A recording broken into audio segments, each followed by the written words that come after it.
ভারতীয় কোন নাগরিক বাংলাদেশে কোনো জায়গায় চাকরি করতে পারবে না। এবং বাংলাদেশের মাটিতে চাকরি করে অর্থ উপার্জন করে। শুনেছ তো বন্ধু, বাংলাদেশের মানুষ বলছেটা কি? বাংলাদেশের মানুষ বলছে কিনা যে ভারতের একজনও বাংলাদেশে চাকরি করতে পারবে না। হ্যাঁ রে আতা কেলানে, আমি একটা কথা বলি, ভারতের মানুষ বাংলাদেশে কাজ করার জন্য তো পাগল হয়ে আছে। মনে হচ্ছে এরকম তোর কথা শুনে, বুঝতে পেরেছিস?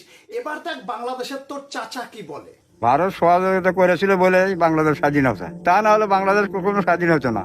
শুনেছিস তো আতা কালানে, ভারত না থাকলে বাংলাদেশ জীবনে স্বাধীনই হতো না। বাংলাদেশ জীবনে স্বাধীনই হতো না।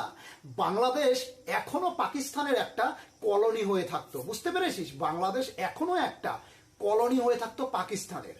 আর তুই আতাকালানে ভারতের বিরুদ্ধে কথা বলিস সব সময়। এই বাংলাদেশি আতাকালানে গুলো মানে বাংলাদেশের মানুষ উড়ছে লুঙ্গি লাগছে বেশ, বাল ছিল বাংলাদেশ। বুঝতে পেরেছো তো ব্যাপারটা? মানে বাংলাদেশের মানুষ সব যে আতাকালানে সেটা তো তাদের কথা শুনলেই বোঝা যায়। আর বাংলাদেশের সাংবাদিকরাও আতাকালানে ভাই, বিশ্বাস করবে না, বাংলাদেশের সাংবাদিকরাও আতাকালানে। তবে আমাদের শুভেন্দু অধিকারী একটা মোক্ষম জবাব দিয়েছে।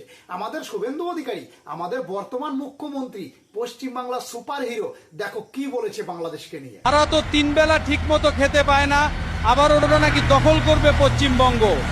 ওদেরকে একটা শিক্ষা দেওয়া উচিত। কথা কিন্তু কারেক্ট বলেছে শুভেন্দু অধিকারী, একদম কারেক্ট বলেছে। আতাকালানি বাংলাদেশকে একটা শিক্ষা দেওয়া প্রয়োজন, একটা শিক্ষা দেওয়া প্রয়োজন। এই বাংলাদেশের মানুষ ভারতকে কি যে মনে করে আমি বুঝে পাই না ভাই। বাংলাদেশ তোদের বাবা পাকিস্তানকে তো ডেলি দিন ভারত কেলায়। আমাদের দেশের প্রধানমন্ত্রী নরেন্দ্র মোদী তোদের বাবা পাকিস্তানকে ডেলি দিন কেলাচ্ছে, তবুও তোদের শিক্ষা হচ্ছে না যে ভাই বাবাকে যখন কেলায় ছেলেকে কেলাতে টাইম লাগবে না 5 মিনিট। ভারতের 5 মিনিট টাইম লাগবে না ছেলেকে কেলাতে। আর ছেলে তো বাংলাদেশ, এক কথায় কাংলু। ভারতের খায়, ভারতের পরে আবার ভারতকে নিয়েই বলে যে ভারত বয়কট, ভারতের নরেন্দ্র মোদী খারাপ, মানে এই ধরনের কথাবার্তা বলে বাংলাদেশের মানুষ। তো ভাই বাংলাদেশকে অবশ্যই একটা উচিত শিক্ষা দেওয়া প্রয়োজন।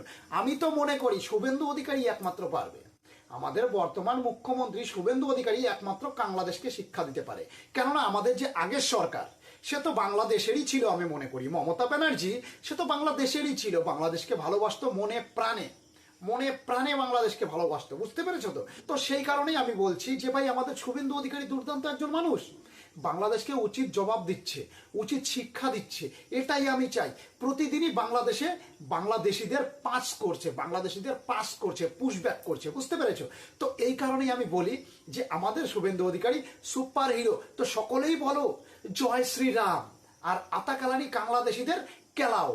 আর অবশ্যই যারা এই ভিডিওটা ইউটিউব চ্যানেল থেকে দেখছো তারা অবশ্যই চ্যানেলটাকে সাবস্ক্রাইব করবে। আর ফেসবুকে যারা দেখছো তারা অবশ্যই লাইক, কমেন্ট এবং শেয়ার করবে।